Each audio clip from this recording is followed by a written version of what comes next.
Tapi bila kita nak mengaitkan dengan isu Dajjal, siapa pun tak pernah jumpa Dajjal, siapa pun tak pernah kenal Dajjal.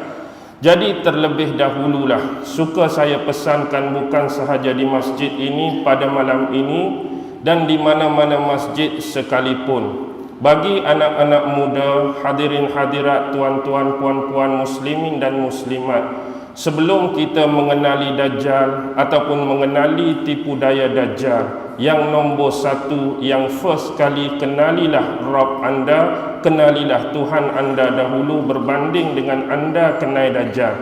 Kalau dah kita betul-betul pegang pada agama ini, pada keimanan ini, pada kepercayaan ini, pada keyakinan ini, insya-Allah segala-galanya akan menjadi mudah dan senang bagi anda dan kita semua.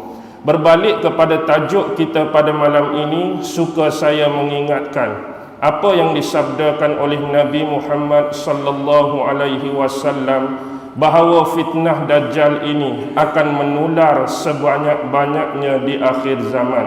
Dan salah satu pesanan yang selalu dipesan oleh Rasulullah ialah mendengar bacaan ataupun membacakan surah Al-Kahfi. Ini adalah poin yang paling utama kerana surah Al-Kahfi telah menerangkan segala-galanya tentang Dajjal.